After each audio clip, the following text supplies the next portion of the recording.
विश्ववंदनीय विश्वशांतिदूत प्रज्ञाशील समाधीचे उद्गाता महान करुणावान करुणेचा सागर तथागत सम्यक संबुद्ध तथागतांचा पावन पवित्र सद्धम्म, त्या सद्धम्माचा सातत्याने प्रचार आणि प्रसार करणारा सदा पूजनीय भिक्खू संघ, बुद्धधम्म आणि संघ या महान तीन रत्नाचे आम्हा सर्वांना माहिती करून देणारे, आम्हा सर्वांचा आधारस्तंभ, भारतीय घटनेचे शिल्पकार, बोधिसत्व गुणवेतन डॉक्टर बाबासाहेब आंबेडकर यांच्या धम्मक्रांतीमध्ये शेवटच्या श्वासापर्यंत समर्पित राहतो. या वर्षावसाच्या मंगलमय प्रसंगी धम्मदेशना श्रवण करण्यासाठी सुजाता बुद्धविहारातील सर्व श्रद्धासंपन्न उपासक उपासिका, बालक तथा बालिकांनो, आपणा सर्वांच्या हितासाठी, सुखासाठी आणि कल्याणासाठी तथागतांच्या श्रेष्ठ सद्धम्माची देशना देत आहे. तीन रत्नांच्या प्रती अनंत अनंत श्रद्धाभाव उत्पन्न करून बुद्धाच्या धम्मदेशनेला शांत चित्ताने श्रवण करायचा आहे. या वर्षावसाच्या पवित्र अशा कालखंडामध्ये तथागतांच्या श्रेष्ठ सद्धम्माला आपण श्रवण करत आहात. तथागतांचा हा श्रेष्ठ सद्धम्म मनुष्याच्या सर्वांगीण विकासासाठी आपल्याला सहाय्यक ठरत असतो. जो मनुष्य मी स्वतः सुखी बनावे, माझं जीवन सुखकर असावं, समाधानी असावं, माझ्या जीवनामध्ये उत्पन्न होणाऱ्या सर्व प्रकारच्या दुःखाला मी नष्ट करावं, असं ज्या मनुष्याला वाटत असते, त्या मनुष्याने तथागतांच्या श्रेष्ठ सद्धम्माचं अनुसरण करण्याचा प्रयत्न केला पाहिजे. त्या सद्धम्माला समजून घेऊन आचरणिक दृष्टिकोनातून आपण त्याप्रमाणे आचरण करण्याचा आपण नेहमी सदा सर्व काळ प्रयत्न केला पाहिजे.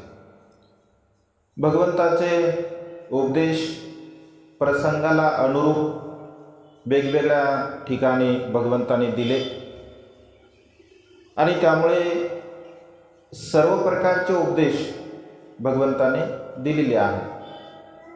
सामाजिक उपदेश, धार्मिक उपदेश, आर्थिक उपदेश, वैवाहिक उपदेश, सांस्कृतिक उपदेश, राजकीय उपदेश, सर्व प्रकारच्या अंगाने भगवंताने भाष्य केलेलं आहे. असं एकही अंग भगवंताने जे ठेवलं नाही की ज्या अंगाने भगवंताने उपदेश दिलेला नाही आहे.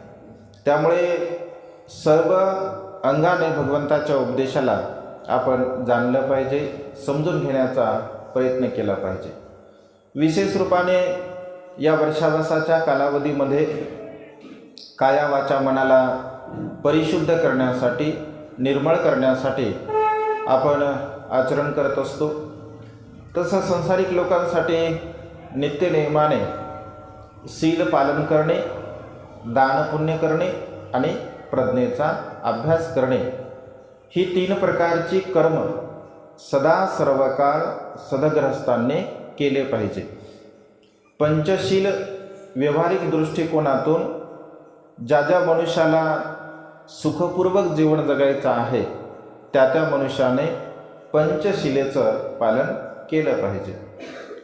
भगवंताने शिलाचे प्रकार सांगत असताना अनेक शिलाचे प्रकार आहेत.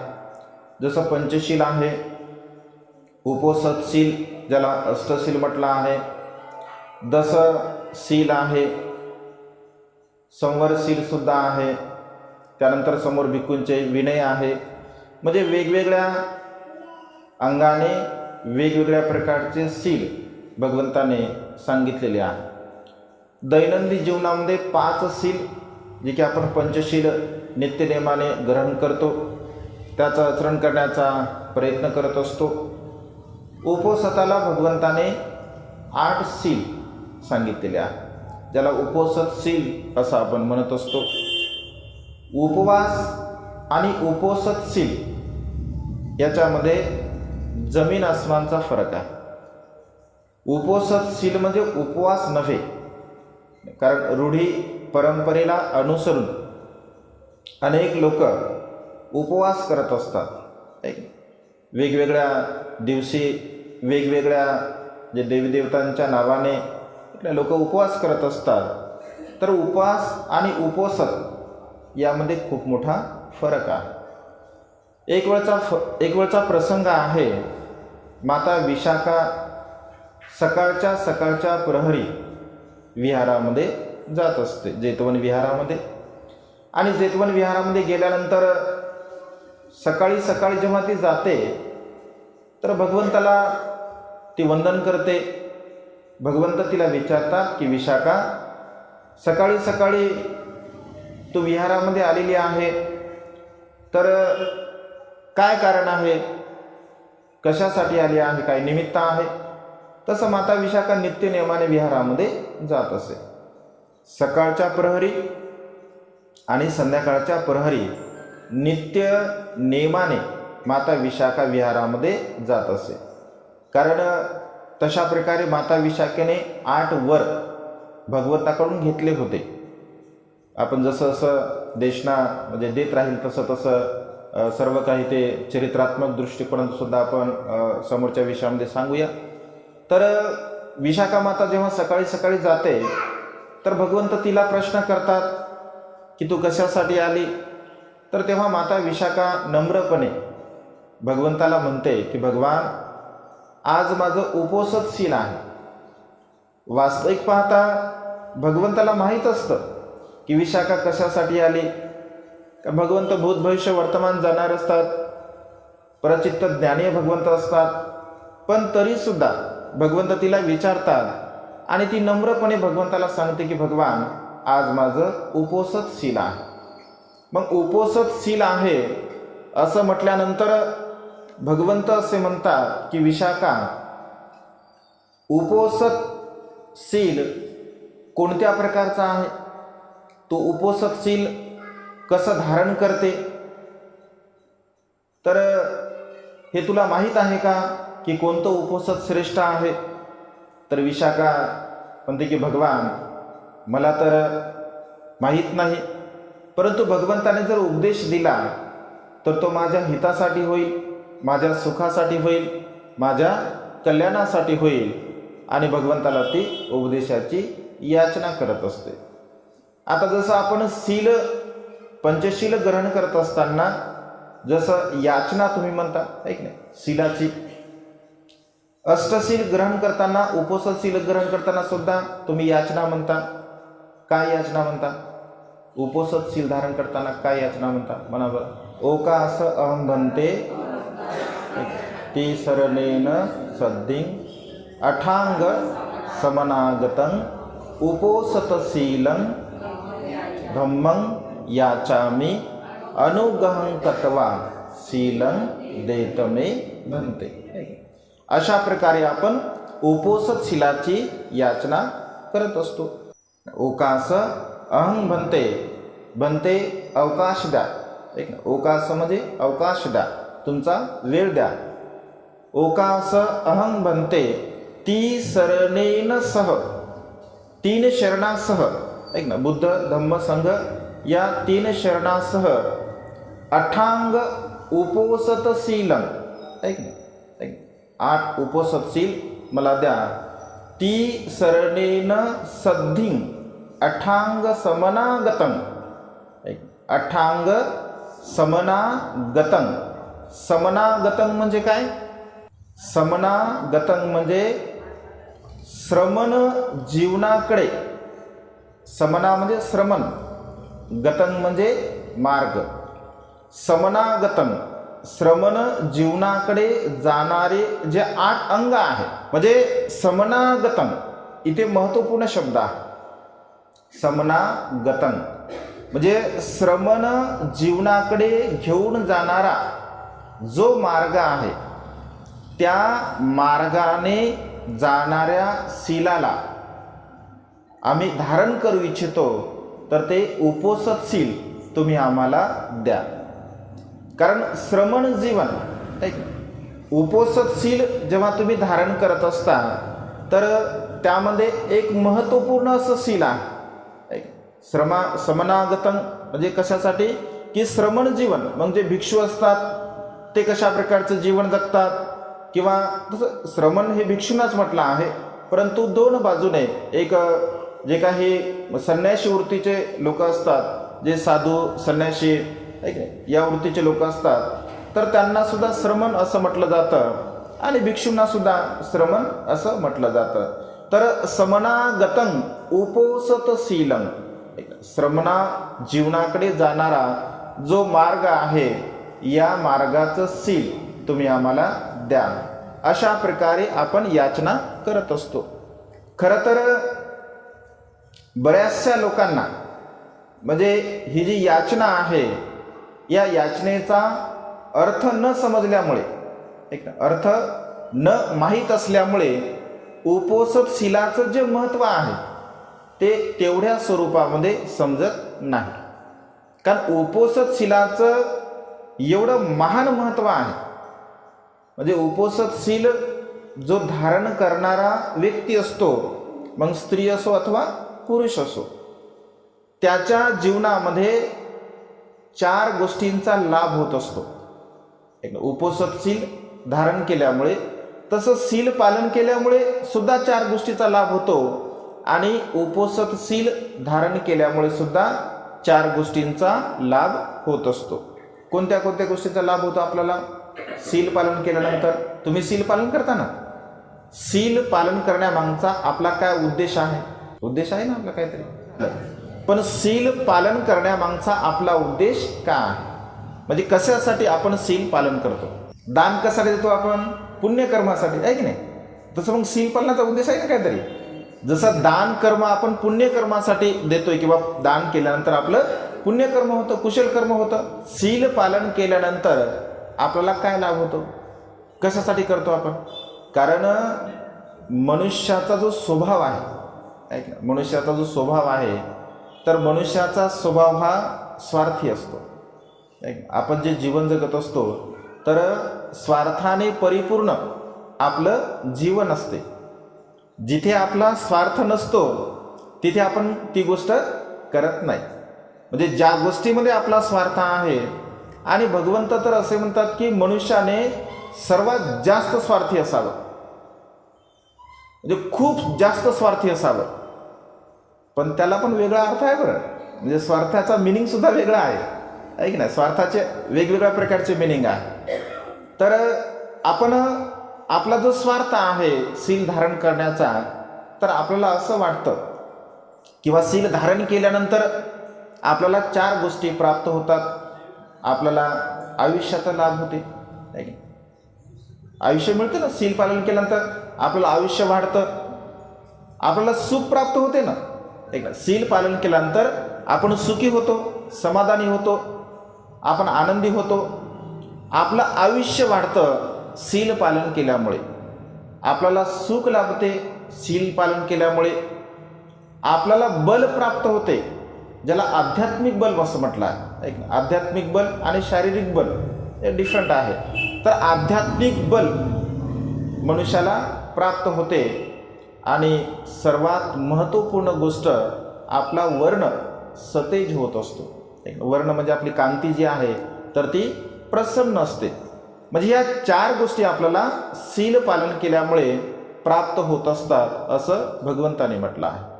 मग हे पंचशिलाच्या संदर्भामध्ये आहे. तर उपोषित शीलाच्या संदर्भामध्ये माता विशाखेला उपदेश करताना तसा तो फार दीर्घ उपदेश आहे. आपल्या वेळेमध्ये त्याचं विस्तार विश्लेषण करण्याचा प्रयत्न करतो. जसं जसं वेळ येत राहील तसं तसं वेगवेगळ्या गोष्टी तुम्हाला त्या पद्धतीने सांगण्यात येतील. तर उपोषित शील पालन करण्याच्या संदर्भामध्ये भगवंत असे म्हणतात की जो मनुष्य, जी स्त्री अथवा पुरुष उपोषित शीलाचं पालन करत असते, तर समजून घ्या एक चक्रवर्ती राजा. चक्रवर्ती राजा म्हणजे ज्यांच्याकडे सर्व प्रकारचे सुख असतात. एक ना 16 प्रकारची जे जनपद होते भगवंताच्या काळामध्ये आणि 6 गणराज्य होते. तर ती 6 गणराज्य असतील, 16 जनपद असतील, म्हणजे संपूर्ण या जम्बूद्वीपावरती ज्यांचं एक छत्री राज्य आहे, असा राजा ज्या सुखाचा उपभोग घेतो, असा राजा ज्या सुखाचा उपभोग घेतो त्याच्यापेक्षा 16 पटीने, त्याच्यापेक्षा 16 पटीने उपोषित शील धारण करणारा व्यक्ती सुखाला प्राप्त होत असतो. म्हणजे तुम्ही विचार करा की एक चक्रवर्ती राजाचं काय सुख असतं. म्हणजे तो जे मागेल ते त्याला मिळत असतं, जो बोलेल ते त्याला मिळत असतं, कारण सर्व काही त्याचंच आहे.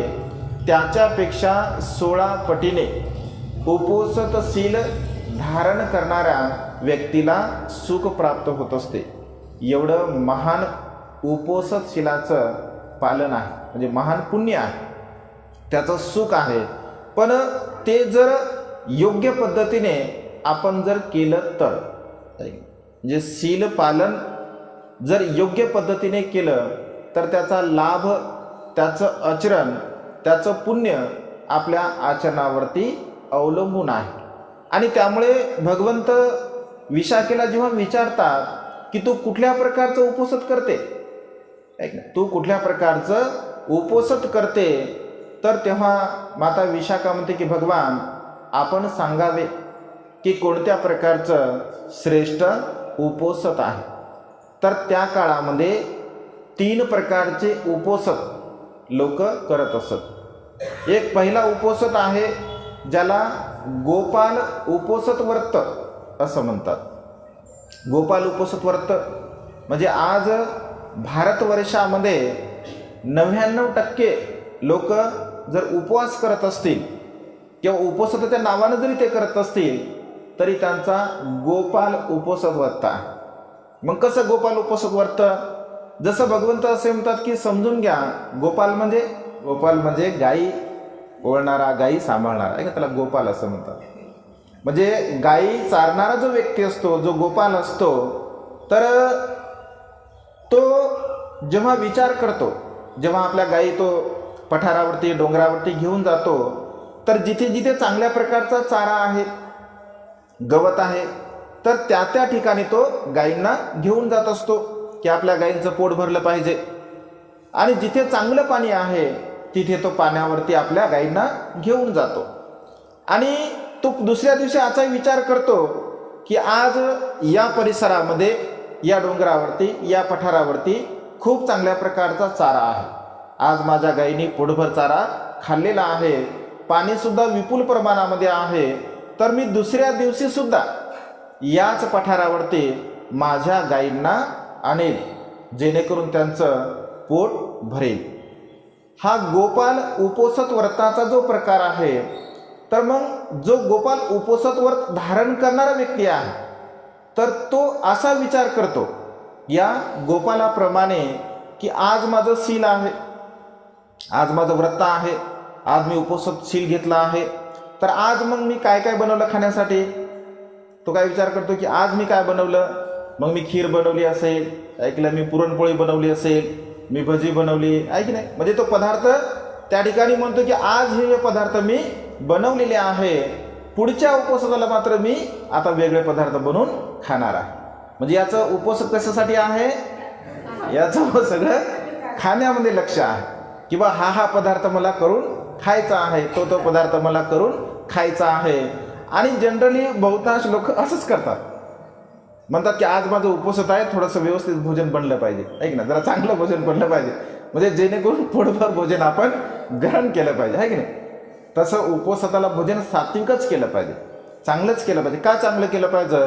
कारण आपण जे भोजन ग्रहण करतो तर 24 तासापर्यंत त्या भोजनाची एनर्जी आपल्या शरीरामध्ये राहिली पाहिजे. म्हणजे नेहमी जे भोजन आपण ग्रहण करतो त्याच्यापेक्षा थोडं चांगलंच भोजन ग्रहण केलं पाहिजे, परंतु त्या भोजनामध्ये ते तृष्णा नसावी, त्या भोजनामध्ये ती तृष्णा नसावी, ती आसक्ती नसावी की मी अशा प्रकारचं भोजन ग्रहण केलेलं आहे आणि आता दुसऱ्या उपवासाला मी अशा प्रकारचं भोजन ग्रहण करेन, असा विचार करून जर आपण उपवास करत असेल तर ते आपलं उपवास ते गोपाल उपवास व्रत आहे. ज्याप्रमाणे गवळी गाई चारतो त्याला काय दूध भेटत नाही. गवळ्याचं काम काय असतं? गवळ्याचं काम फक्त गाई चारणे, दूध दुभते मात्र दुसरेच खाणारे असतात. त्याच्यामुळे असं सील जर आपण पालन केलं तर पालन तर आपण करतो, पण त्याचं जे फळ आहे ते फळ मात्र आपल्याला काही प्राप्त होत नाही. आणि त्यामुळे भगवंत असं म्हणतात की असा विचार करणारे लोक, कारण बघा आता अनेक वर्षापासून लोक उपवास सील धारण करतात, ऐक ना, ऑनलाईन पद्धतीने सुद्धा, कोरोनामुळे ऑनलाईन पद्धतीने असतं किंवा ऑफलाईन पद्धतीने उपवास सील धारण केलं जातं. आतापर्यंत सीलाच्या बाबतीमध्ये प्रश्न जर विचारला कोणी, ऐक ना, प्रश्न विचारतात ना, व सील कसं पालन करावं, काय करावं, तर पहिला प्रश्न, 2 प्रश्न विचारतात. म्हणजे अनेक लोक विचारतात, म्हणजे आजही विचारतात, भंतेजी म्हणजे 12च्या आतमध्ये भोजन करावं की 12च्या नंतर भोजन करावं, म्हणजे 12च्या नंतर 5-10 मिनिटं झाले चालतात का, अशा प्रकारे लोक हा एक पहिला प्रश्न विचारतात. दुसरा प्रश्न विचारतात, भंतेजी संध्याकाळी काही खायला जमते का, संध्याकाळी थोडं काही खायला जमते का, नाही थोडं काय साबुदाणाची खिचडी वगैरे किंवा दूध वगैरे, काय फळं वगैरे चालतं म्हणतात. मग काही लोक म्हणतात बा लिक्विड घ्या, ऐक नाही, काही ज्यूस घ्या, तर अशा पद्धतीने चालतं. आणि जर समजा त्यांना असं म्हटलं की नाही ना, जमत नाही म्हणते, मला शुगर आहे म्हणतात, गोळी घ्यावं लागते म्हणतात, ऐक ना, माझी शुगर आहे म्हणतात, माझी BP लो होते म्हणतात, आहे की नाही. म्हणजे हे रिॲलिटी आहे की नाही, हे वर्तमान काळामध्ये पाहायला मिळतं. ॲक्च्युली बाकीचे 7 शिला आहेत, 7 शिलाच्या संदर्भामध्ये आतापर्यंत कोणीही प्रश्न विचारला नाही किंवा हे सील कसं पालन करावं, या सीलाला पालन करताना काय करावं, बिलकुल नाही आहे. पण भोजनाच्या संदर्भामध्ये मात्र असंख्य प्रश्न येतात किंवा भोजन कधी करावं आणि संध्याकाळी करावं किंवा नाही करावं. तर हे समजून घेत नाही आपण, म्हणजे उपवास शिलाला आपण समजून न घेतल्यामुळे हे असे भानगडी निर्माण होत असतात. पण आपण जर त्याला समजून घेतलं, कारण भोजन आपण ग्रहण कशासाठी करतो, भोजन ग्रहण कशासाठी करतो आपण, तर भोजन भगवंत असे म्हणतात की जिगच्छा परमा रोगा, भूक नावाचा रोग, याला भूकाला भगवंताने रोग असं म्हटलं आहे आणि हा भयंकर रोग आहे. म्हणजे भूक नावाचा हा रोग जो की मनुष्याला जन्मता प्राप्त होत असतो, एक ना, मातेच्या गर्भामधून जेव्हा बाळ येतं, गर्भामध्ये जोपर्यंत आहे तोपर्यंत त्याला गरज पडत नाही, कारण माता जे काही खात असेल, पित असेल, ते सर्व काही त्याला मातेच्या द्वारा प्राप्त होत असते. परंतु जेव्हा नाळ तुटली जाते तर बाळ रडतं, बाळ रडत असते. कशासाठी रडते, तर त्याच्या गरजा स्वतः त्याला पूर्ण करायच्या असतात. मग पाण्यासाठी म्हणा, अन्नासाठी म्हणा, हवेसाठी म्हणा, ते रडत असते, आक्रोश करत असते. आणि तेव्हापासून मृत्यूच्या शेवटच्या क्षणापर्यंत भूक नावाचा रोग मनुष्याच्या सोबत असतो. आणि त्यामुळे भगवंत असे म्हणतात की जगामध्ये भूक नावाच्या रोगासारखा दुसरा रोग नाही आहे. हा भयंकर असा रोग आहे की ज्याचं औषध रोज आणि रोज तुम्हाला घ्यावं लागतं. कोणी 1 वेळा घेते, ऐक नाही, कोणी 2 वेळा घेते, कोणी 3 वेळा घेते. म्हणजे जसा रोग भारी तसं औषध भारी, ऐक ना. मग 1, 2, 3, 4 वेळा, काहीचं तोंड सुरूच असते, ऐक ना. लोक असं म्हणतात की काय बकरीसारखं तोंड सुरूच आहे म्हणतात त्याचं, काही खातच राहते, आहे की नाही. म्हणजे ह्या भूक ज्याचा त्याचा प्रकारचा आहे, पण याला रोग असं म्हटलं भगवंताने. तर अन्न हे केवळ आपल्या ज्या तृष्णा असतात, ऐक ना, भूक ज्या तृष्णा असतात त्या तृष्णाला शमवण्यासाठी अन्न ग्रहण आपण करत असतो. आणि त्यामुळे फारसं अन्नाला विशेष महत्त्व असं आपण उपवासशील पालन करताना दिलं नाही पाहिजे, ऐक ना. आणि त्याला जर आपण महत्त्व दिलं तर मग बाकीचे शील तर एवढे महत्त्वपूर्ण आहे. या महत्त्वपूर्ण शीलाचं आपल्याला आचरण करायचं आहे. जर या महत्त्वपूर्ण शीलाचं जर आपण आचरण करत नसेल तर मग आपल्याला पुण्य कसं प्राप्त होईल, आपला लाभ कसा होईल. आणि त्यामुळे जसं सुख पाहिजे तशा प्रकारचं सुख मनुष्याला प्राप्त होत नाही. आणि मग अनेक लोक असं म्हणतात की आम्ही एवढ्या दिवसापासून शील पालन करतो पण आम्हाला काय तो लाभ मिळाला नाही म्हणते, किंवा तो लाभ आम्हाला काय प्राप्त झालेला नाही आहे. तर या शीलाला योग्य प्रकारामध्ये आपण न समजून घेतल्यामुळे आपल्याला त्याचा लाभ होत नाही. वास्तविक पाहता शील पालन करण्याचा लाभ खूप मोठा आहे. राजापेक्षा 16 पटीने त्याचा लाभ आहे असं भगवंतांनी म्हटलं आहे. आणि त्यामुळे असंख्य लोक गोपाल उपोषक व्रत धारण करत असतात. तर भगवंत असे म्हणतात की विशाखा, गोपाल उपोषक व्रत आपण धारण केलं नाही पाहिजे. दुसऱ्या प्रकारचं शील सांगताना भगवंत असे म्हणतात निग्रोध उपोषक व्रत. निग्रोध जैन मुनी साधू जे उपोषण करतात किंवा त्या पंथाचे जे काही अनुयायी आहेत तर ते उपोषणशील धारण करतात. मग त्यांचं काय असतं, व्रतवैकल्य. त्यांचा जे उपवास असतो, ऐक ना, काही लोक उपवास म्हणजे त्यांच्या उपवास करतात बघा, तर अगदी पाणी सुद्धा घेत नाही. काही लोक पाणी सुद्धा घेत नाही. एवढंच नव्हे तर जी नॅचरली थुंकी आहे तिला सुद्धा ते धारण करत नाही, म्हणजे हे पोटामध्ये जाऊ देत नाहीत. एवढं कडक असं असतं. आणि शरीराला पूर्णतः देहदंड देणे, शरीराला व्रतवैकल्य केले, शरीराला देहदंड देणे, अशा प्रकारचा विचार करत असल्यामुळे मग सुख आपल्याला काही प्राप्त होत नाही. आणि त्यामुळे निग्रोध उपोषक व्रत जे आहे तर भगवंत असे म्हणतात की शरीराला देहदंड लोक देतात, म्हणजे शरीराला यातना देतात, उपवासी राहतात, अनेक दिवसापर्यंत ते उपवास करतात. सिद्धार्थ गौतमाने स्वतः म्हणजे व्रतवैकल्य केलं. 6 वर्षापर्यंत त्यांनी तपश्चर्या केली. 6 वर्षापर्यंत अन्नाचा हळूहळू कमी कमी त्याग ते करत गेले. 7 दिवसानंतर ते कधी भोजन करत. सुरुवातीला 7 घरी ते भोजन मागत असत, 7 घरी. मग 7 घरी जर भोजन नाही मिळालं तर त्या दिवशी उपाशी राहायचं. पुन्हा मग 7 वाटी भोजन ग्रहण करायचं. मग 7 वाटीहून 6 वाटी, 5 वाटी, 4 वाटी, 2 वाटी, 1 वाटी. मग कधी 1 दिवसाआड, कधी 2 दिवसाआड, कधी 3 दिवसाआड, 4 दिवसाआड, 5 दिवसाआड, कधी 7 दिवसाच्या नंतर एक वेळेस ते भोजन ग्रहण करत असत. मग 7 दिवसानंतर भोजन ग्रहण केलं तर केवळ 1च वाटीभर अन्न त्या ठिकाणी ग्रहण करायचं आहे. मग कधी अशी परिस्थिती त्यांनी निर्माण केली का केवळ 1 भाताचा शीत ते ग्रहण करत असत आणि 1 भाताचा शीत ग्रहण करून त्या ठिकाणी ते आपलं जीवन जगत असत. 1 भाताचा शीत जर आपल्या पोटामध्ये जात असेल तर आपलं शरीर सुदृढ राहणार आहे का? तर सिद्धार्थ गौतमाचं बोधिसत्वाचं आपण बघतो की 6 वर्ष अशी तपश्चर्या केल्यामुळे ते जेव्हा पोटाला स्पर्श करत होते तर पाठीचा भाग त्यांच्या हाताला स्पर्श करत असे. पाठीला जेव्हा ते स्पर्श करत होते तर पोटाचा भाग त्यांना, म्हणजे पोट आणि पाठ, आपल्या भाषेमध्ये पोट आणि पाठ त्यांचं एक झालं होतं. ते जर आसनावरती जर बसले तर 7 दिवसापर्यंत त्यांच्या मांडी सुद्धा म्हणजे निघत नव्हते, एवढं त्यांचं शरीर वीक होतं.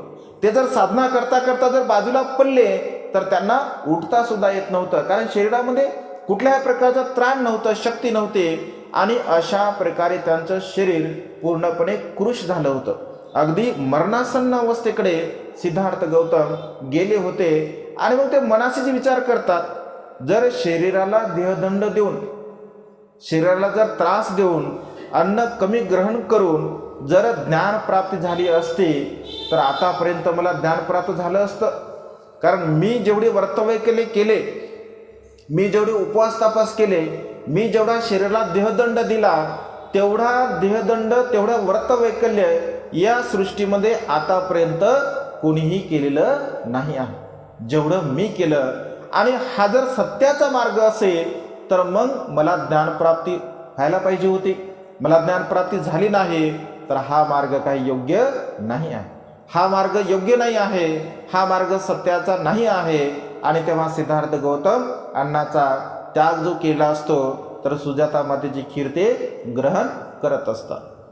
म्हणजे अन्नाशिवाय मनुष्याचं जे शरीर आहे, सत्य ज्ञानापर्यंत जर पोहोचायचं असेल तर शरीर आणि मन ह्या दोन्ही गोष्टी मजबूत असल्या पाहिजे, बलवान असल्या पाहिजे. कमकुवत शरीर ज्ञान प्राप्त करू शकत नाही आणि कमकुवत मन सुद्धा ज्ञान प्राप्त करू शकत नाही.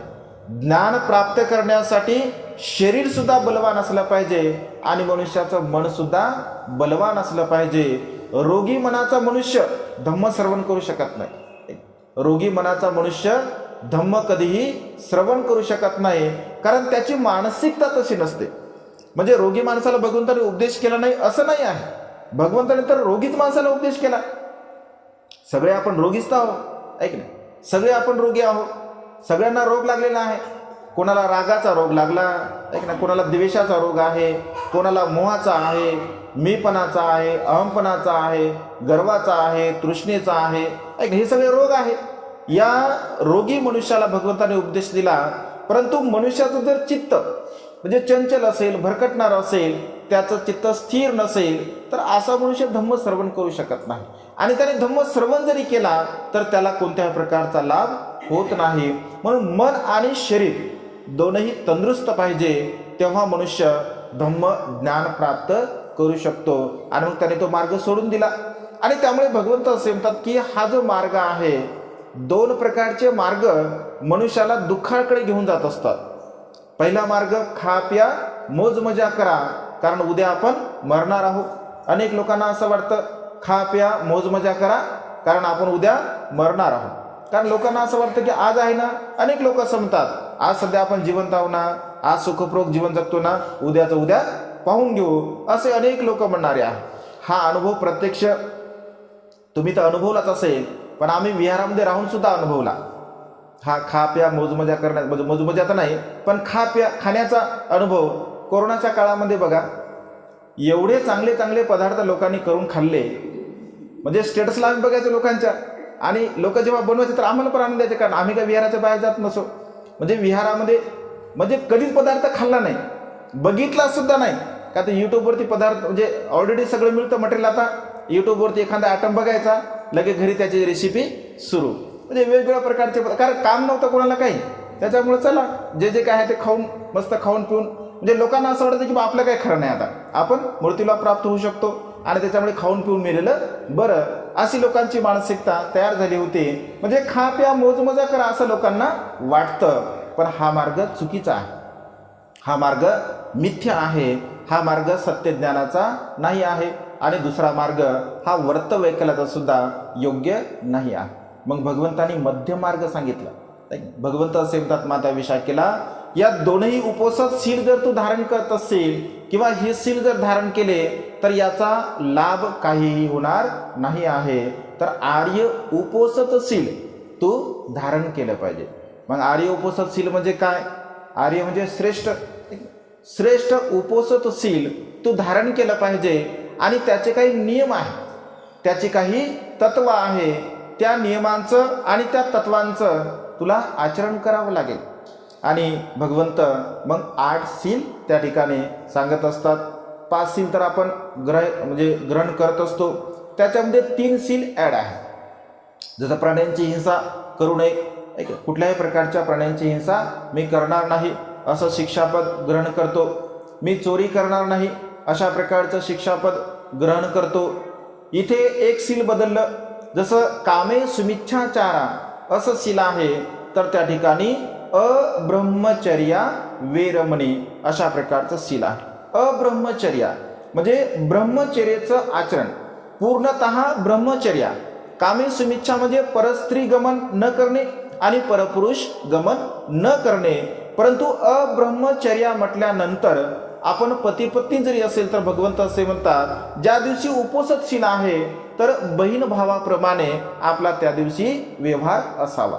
म्हणजे कोणत्याही प्रकारे आपल्या चित्तामध्ये अकुशल भाव उत्पन्न होणे, त्याला अब्रह्मचर्या असं म्हटलं आहे. म्हणजे ही सील अत्यंत महत्त्वपूर्ण आहे. त्याच्यानंतर मुसावादा, मी खोटं बोलणार नाही, निंदानमस्ती करणार नाही, चहाडी चुगली करणार नाही, व्यर्थ बडबड करणार नाही. आणि पुन्हा जे काही नशिली पदार्थ आहेत, कोणत्याही प्रकारच्या नशिली पदार्थाचं मी सेवन करणार नाही. आणि पुन्हा म्हणजे भोजन आहे, वेळेमध्ये भोजन आपण केलं पाहिजे. म्हणजे पूर्वीच्या काळामध्ये काही घड्याळ नव्हतं, त्यामुळे 12चा काही विषय नव्हता, तर त्याला मध्यान्ह असं म्हटलं आहे. म्हणजे मध्यान्नाच्या पूर्वी आपण भोजन ग्रहण केलं पाहिजे. आपली जी शरीराची सावली असते 12पर्यंत आपल्या शरीराची सावली बरोबर सरळ मध्यान्नामध्ये येत असते, तर ती सावली उलटण्याच्या नंतर म्हणजे 12च्या नंतर आपण भोजन ग्रहण करू नये असा भगवंताचा तो नियम आहे. म्हणजे 12च्या आतमध्ये भोजन यासाठी करावं कारण शारीरिक दृष्टिकोनातून म्हणजे वैज्ञानिक दृष्टिकोन जर आपण धारण केला असेल तर 12च्या आतमध्ये जर आपण भोजन ग्रहण केलं म्हणजे भुकीची जी वेळ असते आपल्या म्हणजे खरोखर जर भूक आपल्याला लागत असेल तर म्हणजे 10:30, 11, 11:30चा हा जो काही कालावधी असतो या कालावधीमध्ये प्रचंड प्रमाणामध्ये आपल्याला भूक लागत असते. सकाळच्या प्रहरी तुम्ही जर अल्पाहार केला, नाश्ता वगैरे केला असेल तरी सुद्धा 11, 11:30, 12च्या आतमध्ये एकदा तुम्हाला भूक येऊन जात असते. फरक एवढा आहे की तुम्ही कामामध्ये असल्यामुळे तुम्हाला ते लक्ष देत नाही किंवा तुमचे काम न झाल्यामुळे सुद्धा तुम्ही त्याकडे दुर्लक्ष करता. आम्हाला 11:30 वाजले घडीकडे पाहण्याची गरज नाही. आम्हाला आमचं पोट बरोबर सांगते की 11 वाजलेले आहेत किंवा 11:30 वाजलेले आहेत, कारण आमचं भोजन बरोबर त्या वेळेमध्ये असतं. म्हणजे आमच्या शरीराला तशा प्रकारची सवय झालेली आहे की या वेळेमध्ये भोजन आपण ग्रहण केलं पाहिजे, तर त्या वेळेमध्ये आपण भोजन ग्रहण केलं पाहिजे. एरवी आपण जसं आपल्याला जर समजा जसा वेळ मिळत असेल तशा प्रकारचं आपण भोजन ग्रहण करत असतो, परंतु उपवासाच्या दिवशी मात्र भोजनाचा नियम आपण पाळला पाहिजे, त्याचं आपण आचरण केलं पाहिजे. जर तो आपण पाळत असेल तर त्याचा लाभ आपल्याला सुद्धा होत असतो. कारण शील हे अत्यंत महत्त्वपूर्ण आहे आणि भोजन आपल्या शरीराला म्हणजे तंदुरुस्त ठेवण्यासाठी आवश्यक आहे. भोजन आपण ग्रहण केलंच पाहिजे, परंतु त्या भोजनाच्या प्रती जी तृष्णा आहे, आपली आसक्ती आहे, लोभ आहे की मी अशा प्रकारचं खाल्लं पाहिजे असा जो विचार आहे तर त्याला आपण समप्रमाणामध्ये समतेमध्ये आपल्या चित्ताला आपण ठेवलं पाहिजे. आणि अधिकचं भोजन सुद्धा उपवासात शील ज्या दिवशी आपलं असतं त्या दिवशी अधिकचं भोजन सुद्धा आपण करू नये. किंवा काही लोकांना असंही वाटतं की संध्याकाळी काय आपल्याला आता जेवण करायचं नाही आहे, मग अधिकचे 2 घास जरा जास्त खाऊ द्या. ऐकलं होतं असं, जे 2 घास जरा जास्त खाते मनुष्य, किंवा मग समजा आपण एकत्र बसतो, महिला एकत्र बसतो तर मग 2 घास जरा जास्त होतात. म्हणजे भोजन मनुष्याने असं करावं. बघा, वैज्ञानिक दृष्टिकोनातून तुमच्या शरीराला जेवढं लागतं ना, म्हणजे जेवढं शरीराला आवश्यक असतं शरीर फक्त तेवढंच ग्रहण करते. त्याच्या व्यतिरिक्त जो आग्रहपूर्वक जे आपण खातो ना, समजून घ्या, आग्रह केला पाहिजे असं नाही की आग्रह नाही केला पाहिजे, केलाही पाहिजे आग्रह, तेही पुण्य असतं. परंतु अधिकचा आग्रह किंवा अधिक आपण जर ग्रहण करत असेल तर त्याचा शरीरासाठी काहीही लाभ होत नाही. कारण आपण आपल्या तृष्णेसाठी किंवा लोभासाठी कितीही ग्रहण करत असेल परंतु शरीराला मात्र जेवढं पाहिजे ऐकण्यात तेवढंच ते ग्रहण करते, त्याच्या व्यतिरिक्त शरीर काही ग्रहण करत नाही. मग शरीर सांगते तुम्हाला की तुम्ही आज भोजन जास्त केलेलं आहे, मग तुमचं पोट दुखणे ऐक नाही किंवा शरीरामध्ये त्रास होणे किंवा आळस येणे, प्रमाद येणे, झोप येणे, आणि मग थोडंसं मनुष्य म्हणतोच आज जरा भोजन जरा जास्त झालं म्हणते, त्याच्यामुळे जरा झोप लवकर येत आहे की नाही, जरा डुलकी येत आहे म्हणते मला, कारण भोजन जरा जास्त झालं. कारण भोजन जसं औषध आहे तसं भोजन विष सुद्धा आहे. जास्त भोजन भगवंत असे म्हणतात, अधिक नुसतं भोजन करणारा जर मनुष्य असेल तर तो मनुष्य म्हणजे एखाद्या मृत व्यक्तीप्रमाणे असतो, तो कोणत्याही प्रकारचं कार्य करू शकत नाही. आणि तशा प्रकारचा मनुष्य म्हणजे मार त्याला पराजित करतो. मार म्हणजे काही विचार, त्याला आळस पराजित करतो, त्याला राग पराजित करतो, त्याला द्वेष पराजित करतो, त्याला मोह पराजित करतो. ज्याप्रमाणे नदीच्या किनाऱ्यावरती असणारी जे झाडं असतात ती पाण्याच्या वेगाने अगदी उन्मळून जातात, अगदी तशा प्रकारे तो मनुष्य अधिक भोजन करणारा मनुष्य प्रमादामध्ये पडून त्या ठिकाणी स्वतःची हानी करून घेत असतो. त्यामुळे भोजन अगदी प्रमाणामध्ये आपण ग्रहण केलं पाहिजे. आणि जर समजा आपण प्रमाणामध्ये भोजन करत असेल तर आपलं चित्त हे स्थिर राहते, आपलं चित्त स्थिर राहते आणि धम्मामध्ये आपल्याला रममान राहायचं आहे. ज्या दिवशी उपवासशील आपलं असते तर त्या दिवशी धम्मामध्ये आपण रममान असलं पाहिजे. कायेने, वाचेने आणि मनाने माझ्याकडून कोणत्याही प्रकारचं अकुशल कर्म होणार नाही, वाईट कर्म होणार नाही, अशा प्रकारची भावना आपण केली पाहिजे. आणि तशा प्रकारची भावना जर आपण करत असेल तर ते शील पालनाला काहीतरी अर्थ असतो, अन्यथा मग त्याचा काही लाभ आपल्याला होत नाही. त्यामुळे 12च्या आतमध्ये भोजन सुद्धा आपण ग्रहण केलं पाहिजे.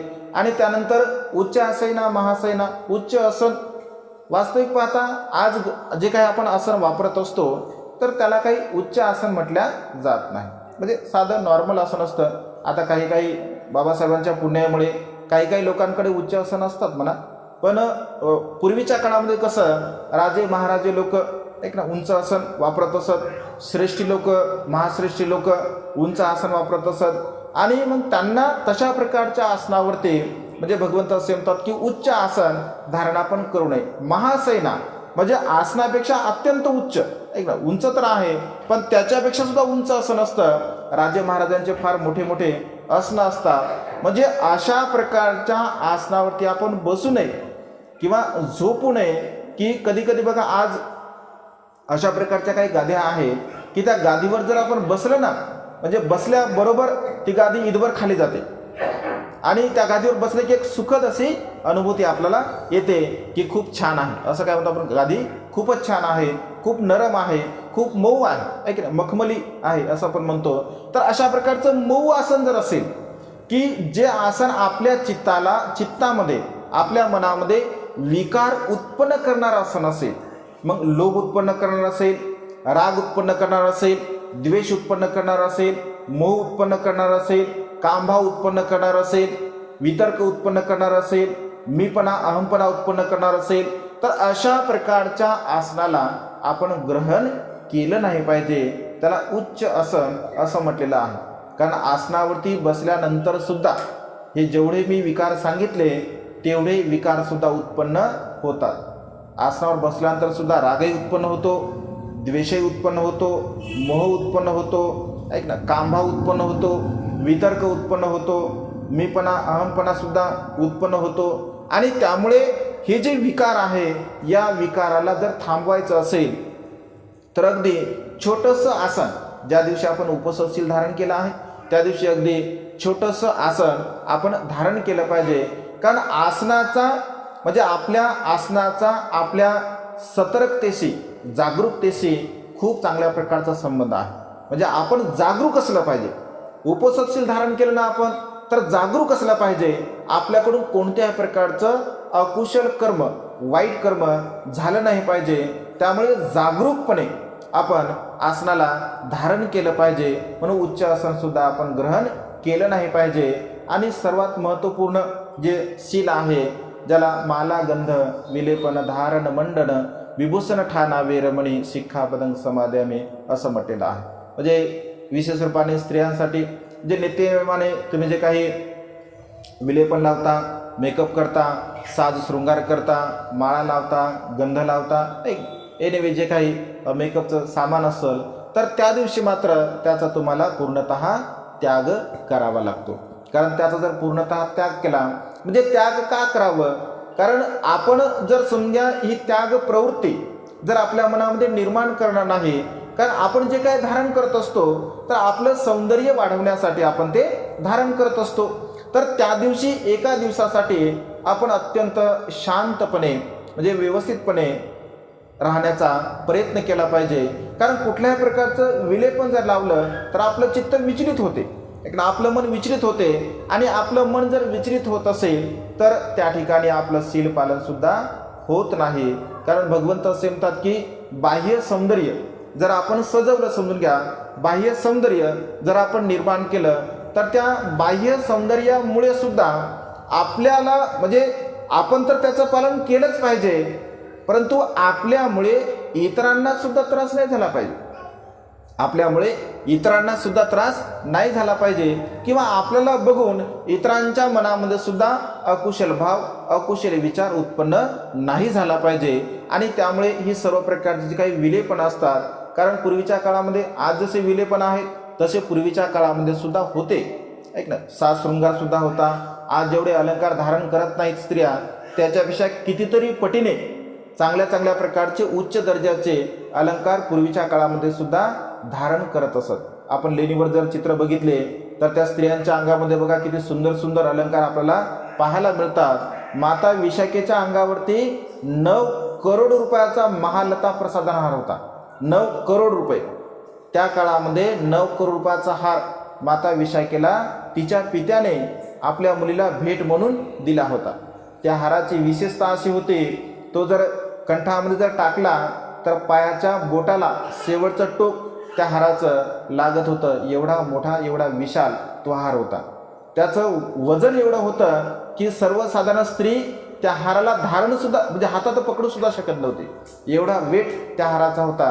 कारण माता विशाखा बलवान होते, खूप बलवान होते. तर आणि म्हणून हे जे सौंदर्य आहे, तर हे सौंदर्य प्रसाधने सुद्धा आपण त्या दिवशी त्यागले पाहिजे. म्हणजे एकंदरीत आपण समनागतन आहोत ना.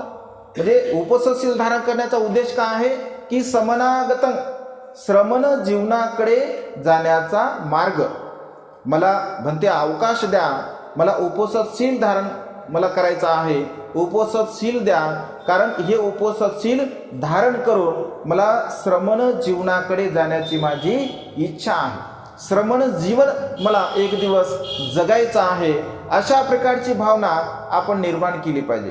कारण भिक्षूंचा मेकअपचा काही संबंध नाही आहे. म्हणजे सर्व एकदम साधं जीवन, म्हणजे अत्यंत साधं जीवन आपण जगण्याचा प्रयत्न केला पाहिजे. आणि अशा प्रकारचं शील जर आपण पालन करत असेल, या शीलाला जर आपण धारण करत असेल, तर श्रमण जीवनाकडे आपला हळूहळू पाऊल, एक एक पाऊल आपण पुढे टाकत असतो. कारण हे जे सर्व शील पालन आहे, तर संसारामध्ये राहून ह्या सर्व काही गोष्टी एकाएकी आपल्याला प्राप्त करता येत नाहीत, किंवा एकाएकी या सर्व गोष्टीचं आचरण आपल्याला करता येत नाही. आणि त्यामुळे हळूहळू या जीवनाकडे आपण जाण्याचा प्रयत्न केला पाहिजे. हळूहळू जर तुम्ही या जीवनाकडे जाण्याचा प्रयत्न करत असाल, म्हणजे एकाएकी जेव्हा संसारामधून एकाएकी सहज मनुष्य डायरेक्टली जाऊ शकत नाही. ज्या मनुष्याने बघा, आता एक तुम्हाला उदाहरण म्हणून सांगतो.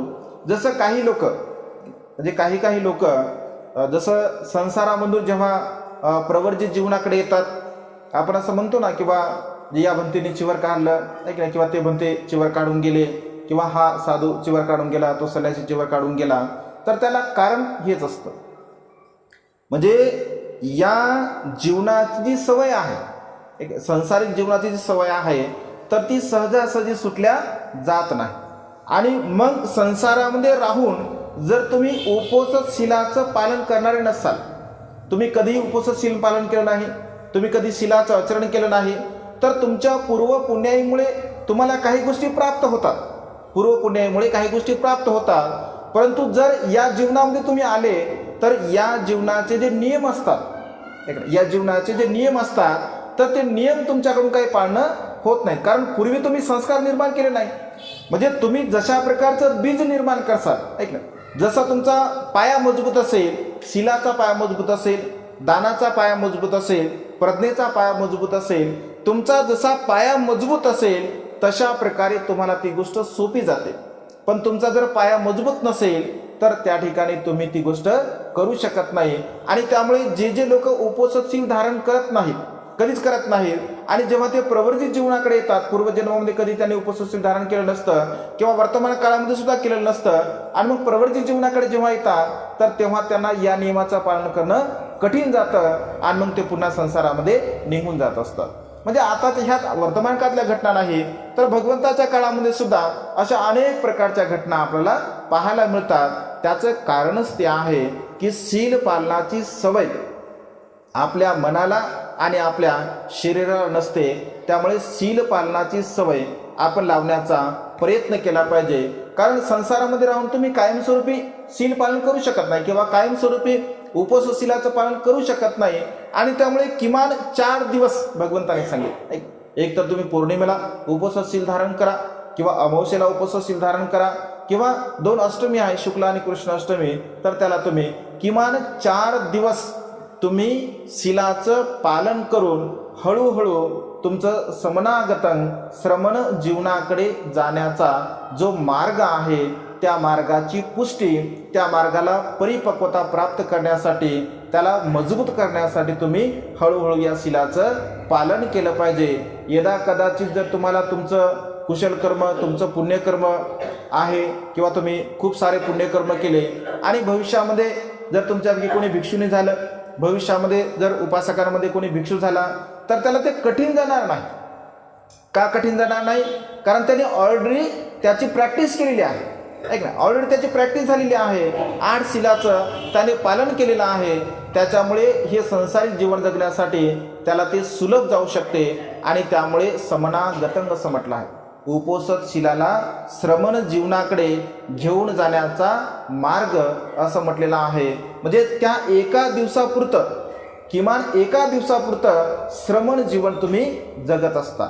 म्हणजे 8 शीलाचं तुम्ही पालन करतात, कुठल्याही प्राण्यांची तुम्ही हिंसा करत नाही आहे, तुम्ही चोरी कर्म करत नाही आहे, तुम्ही ब्रह्मचर्याचं खूप चांगल्या प्रकारे पालन करत आहात, तुम्ही खोटं नाही बोलत, निंदानसी नाही करत, चहाडीची नाही करत, व्यर्थ बडबड नाही करत, कुठल्याही प्रकारच्या नशिली पदार्थाचं तुम्ही सेवन नाही करत, स्वतःचा साजशृंगार करण्यासाठी तुम्ही कोणत्या प्रकारचं मेकअप, विलेपन, मालागंध तुम्ही करत नाही आहे, तुम्ही अत्यंत छोटं आसन घेऊन ग्रहण करत आहात, 12च्या आतमध्ये तुम्ही भोजन ग्रहण करत आहात. म्हणजे एकंदरीत या सर्व प्रकारच्या शीलाला तुम्ही धारण करत आहात, सर्व प्रकारच्या शीलाचं तुम्ही पालन करत आहात आणि अशा प्रकारे हळूहळू जर आपण शील पालन केलं तर नक्कीच त्याचा लाभ आपल्या वर्तमानकालीन जीवनामध्ये आपल्याला होत असतो. त्यामुळे उपोषित शील सदा सर्व काळ आपण पालन केलं पाहिजे. आपण स्वतः तर पालन केलंच पाहिजे, परंतु इतरांना सुद्धा तशा प्रकारची प्रेरणा आपण दिली पाहिजे. कारण उपोषित शील पालन करण्यासाठी दोघांची सुद्धा इच्छा असली पाहिजे. पतीची सुद्धा इच्छा असली पाहिजे आणि पत्नीची सुद्धा इच्छा असली पाहिजे. नाहीतर मुद्दाम म्हणून सुद्धा काही लोक त्रास देतात. उपोषित शील पालन करत असताना मग राग येईल असं कर्म करतील, ऐक ना, आपल्याला द्वेष उत्पन्न होईल असं कर्म करतील, आपण काहीतरी बोलावं असं कर्म करतील. त्याच्यामुळे उपोषित शील हे संमतीने असावं. उपोषित शील जर संमतीने असेल तर त्याचा लाभ आपल्या जीवनामध्ये होत असतो. कारण माता विशाखा म्हणजे पुण्यवर्धन जो माता विशाखेचा पती होता बघा, माता विशाखा वयाच्या 7व्या वर्षापासून 120 वर्षापर्यंत उपोषित शीलाचं ती पालन करत होती. हे 4 प्रकारचे उपोषित माता विशाखा कायमस्वरूपी आपल्या जीवनामध्ये पालन करत होते आणि त्यामुळे विशाखेला 4 प्रकारच्या गोष्टीचा लाभ झाला होता. आयुष्याचा लाभ झाला, वर्णाचा लाभ झाला, सुखाचा लाभ झाला आणि बलाचा लाभ झाला. कारण माता विशाखेचं जे सौंदर्य, माता विशाखा एवढी सौंदर्यवान होते. 120 वर्षाची माता विशाखा जेव्हा विहारामध्ये जात असे तेव्हा 16 वर्षाच्या तरुणीसारखं माता विशाखेचं सौंदर्य होतं. तिच्यासोबत तिच्या नाती आणि मुली जात असत तर नात कोणते आणि विशाखा कोणते हे सुद्धा लोकांना, जो लोक पाहत नाहीत त्यांना ओळखता येत नव्हतं. एवढी सुंदर माता विशाखा होती.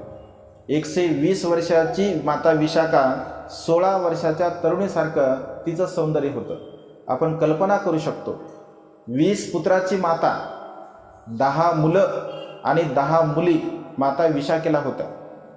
20 पुत्राची माता विशाखा 16 वर्षाच्या तरुणीसारखी दिसत होती. म्हणजे एवढं तिचं सौंदर्य होतं. विशाखेबद्दल तुम्हाला मी डिटेल कधीतरी सांगेन. तसं आपल्या चॅनलवरती सुद्धा विशाखाचं जीवनचरित्र परिपूर्ण आहे. म्हणजे अत्यंत प्रेरणादायी माता विशाखेचं जीवनचरित्र आहे आणि त्यामुळे हे सर्व काही उपोषित शील पालन केल्यामुळे आपल्याला प्राप्त होत असते.